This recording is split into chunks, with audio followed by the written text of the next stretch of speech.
Olá, nono ano! Sejam bem-vindos a mais uma aula de História. Vamos aprender hoje sobre a Segunda Guerra Mundial. A Segunda Guerra Mundial, ela é uma continuação do conflito que aconteceu em 1914, que nós chamamos de Primeira Guerra Mundial. Todas os conflitos que foram gerados na Primeira Guerra Mundial, foram se estendendo, que acabaram culminando em um novo conflito, que foi a Segunda Guerra Mundial.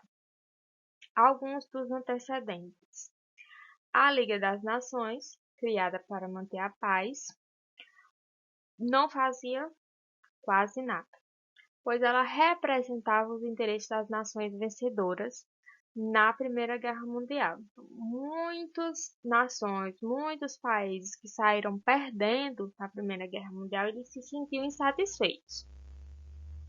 Outro antecedente: a Revolução Russa, em 1917, e a crise em 1929.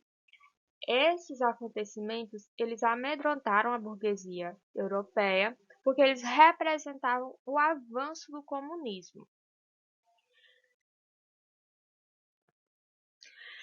Essas figuras históricas, que vocês podem observar nas imagens, eles de alguma forma estavam presentes na Primeira Guerra Mundial, seja de forma direta ou de forma indireta.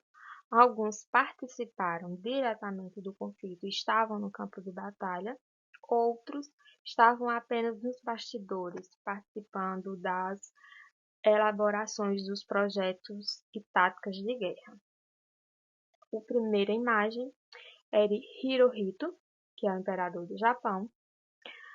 A segunda imagem, Mussolini, que foi primeiro-ministro da Itália, que no nosso sistema seria como presidente. Hitler, ele foi o Führer da Alemanha, e toda a Segunda Guerra vai girar em torno da figura do Hitler. Stalin, ele era um ditador da União Soviética, lá na Rússia.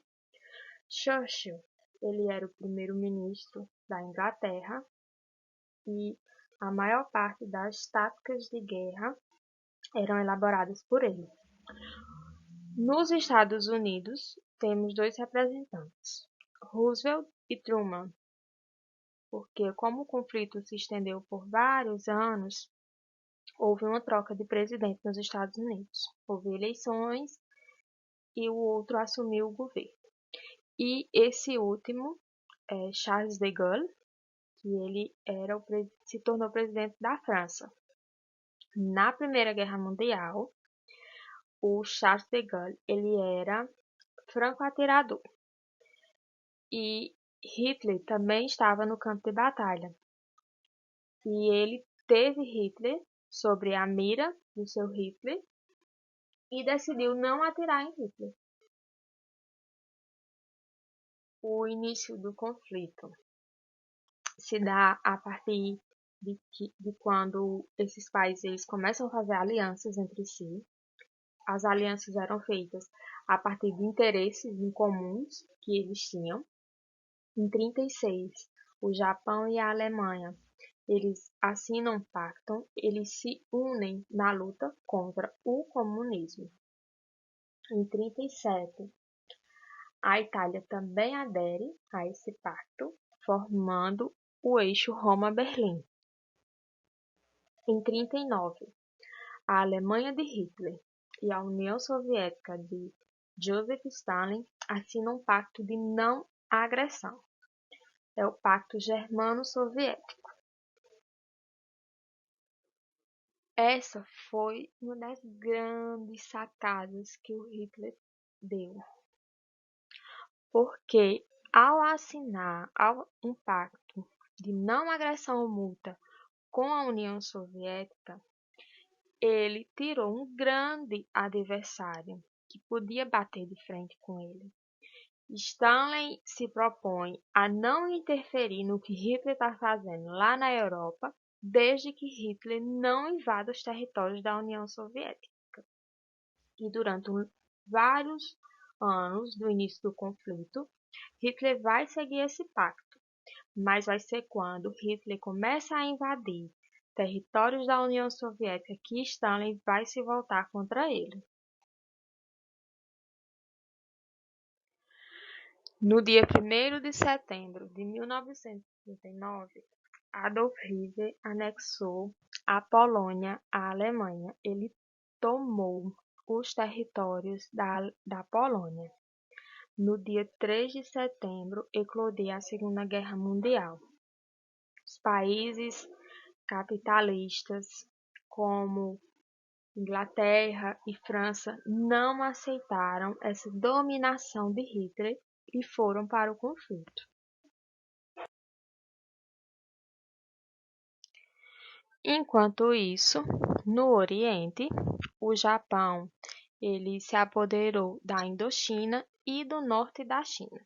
Ele invade esses territórios e os Estados Unidos não reconhecem o domínio dos japoneses sobre esses territórios e vão estabelecer sanções econômicas, vão parar de comercializar com o Japão. O Japão, em retaliação, em 7 de dezembro de 41, ataca a base naval dos Estados Unidos, Pearl Harbor, que ficava no Havaí. Isso vai fazer com que os Estados Unidos, em retaliação, entrem no conflito e passem a lutar contra o Japão e posteriormente contra a Alemanha também. O conflito estava dividido em dois blocos. De um lado existiam os países do eixo, formados por Alemanha, Itália e Japão. Do outro, os países aliados, formados por Inglaterra, França, Estados Unidos e União Soviética. Eram essas duas alianças que existiam.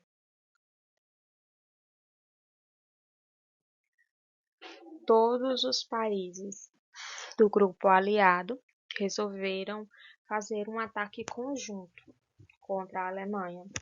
Resolveram se unir e atacar os territórios que estavam ocupados pelos alemães até chegar lá em Berlim, onde estaria Hitler. Essa operação militar ficou conhecida como Dia D. Ela contou com 155 mil homens, 14.200 barcos para transportar esses homens da Inglaterra até a Normandia, que era o território da França, que estava ocupado por alemães, 600 navios e milhares de aviões. Quando os soldados aliados chegaram na Normandia, eles derrotaram os alemães e eles foram invadindo o território até chegar em Berlim. Mas, em 30 de abril, quando Hitler soube que as tropas aliadas estavam nas ruas de Berlim, ele se suicida, que ele não seja preso, não pague por tudo que ele fez. E em 8 de maio a cidade é totalmente tomada. Era a concretização da derrota alemã. O Brasil também participou da Segunda Guerra Mundial. Ele enviou soldados da FEB, que era a Força Expedicionária Brasileira, e esses soldados lutaram na Itália. As dificuldades foram muitas, pois o clima era muito frio na região, além de que os soldados brasileiros não eram acostumados com relevo montanhoso. Os milhares brasileiros ajudaram na tomada de Monte Castelo, Turim, Montes e outras cidades menores. Apesar das vitórias, centenas de soldados brasileiros morreram em combate na Batalha de Monte Castelo, a mais difícil, que aconteceu na Itália. Cerca de 400 militares brasileiros foram mortos. Hitler já tinha sido derrotado, a Alemanha já estava rendida, mas o Japão continuava lutando sozinho. Desesperados, eles passaram a utilizar os kamikazes, que eram os pilotos aéreos suicidas. Eles se importavam muito com a honra, e eles preferiam morrer no campo de batalha do que voltar para casa tendo perdido a batalha. Mesmo com a guerra praticamente ganha, os Estados Unidos lançam em 45 duas bombas atômicas, uma na cidade de Nagasaki e outra na cidade de Hiroshima.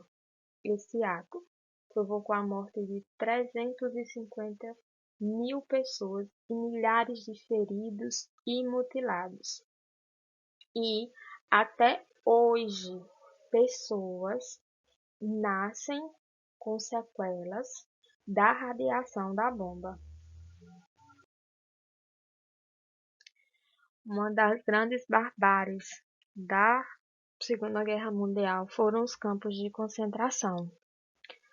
Pessoas perderam seus nomes, ganharam números, foram escravizados ou transformados em cobaias.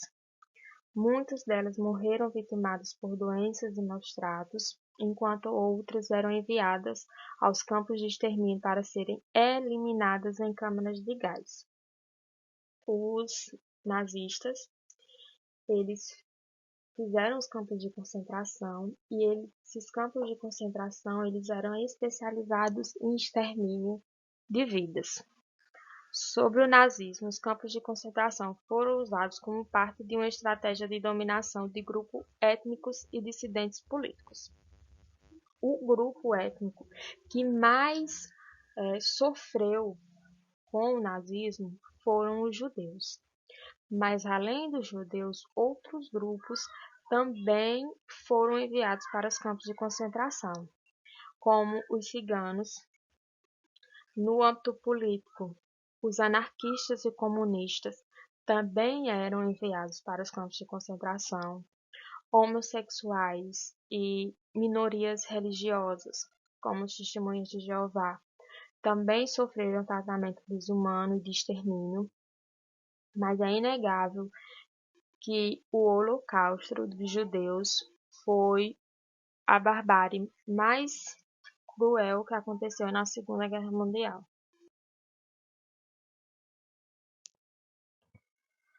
O fim da guerra. Na Segunda Guerra, que aconteceu de 1939 a 1945, as armas se tornaram ainda mais mortíferas.